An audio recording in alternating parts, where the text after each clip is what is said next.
प्रश्न नंबर 21 क्या कहता है? चरित्र काव्य में कौन से छंद प्रचलित है? तो है सही उत्तर उसका चौपाई और दोहा। ठीक है। प्रश्न 22, 84 सिद्धों में सबसे पुराने कौन थे? सही उत्तर है सरोज वज्र, जिन्हें सरप्पा के नाम से भी जाना जाता है। ठीक है। प्रश्न नंबर 23, सिद्ध रचनाओं का संग्रह किस नाम से निकाला? तो सिद्धों ने जो वो रचनाओं का संग्रह किस नाम से निकाला? तो बोधगान और दोहा। ठीक है। आगे देखते हैं। प्रश्न नंबर 24, डॉक्टर विनयतोष भट्टाचार्य ने सरप्पा, ठीक है, सरप्पा का काल क्या माना है? तो उन्होंने माना है उनका जन्मकाल विक्रम संवत 690। ठीक है। प्रश्न नंबर 25, वज्रयान में महासुख किसे कहते हैं?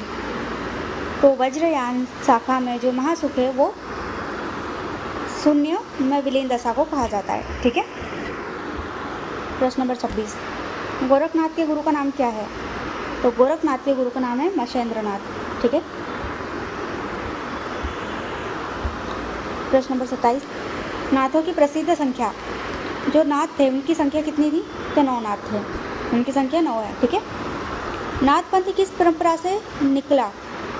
तो नाथ संप्रदाय है वो किस परंपरा से निकला है? तो वो सिद्ध परंपरा से निकला है।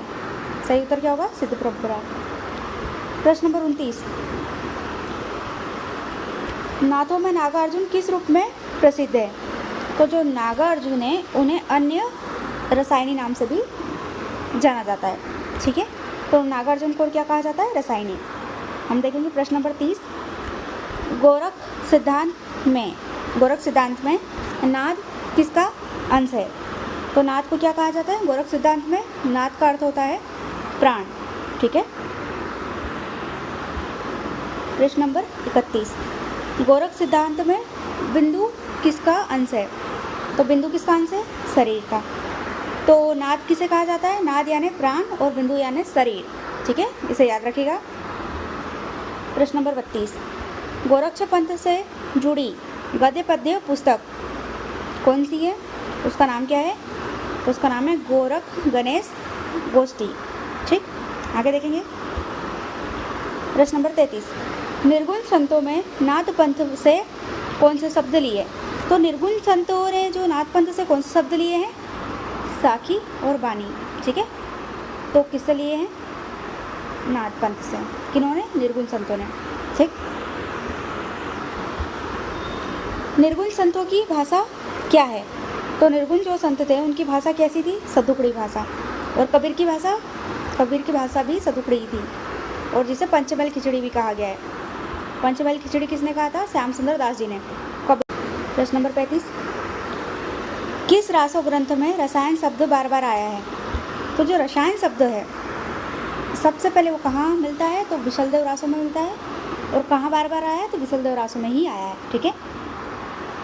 प्रश्न नंबर 36, साहित्यिक प्रबंध के रूप में सबसे प्राचीन ग्रंथ है?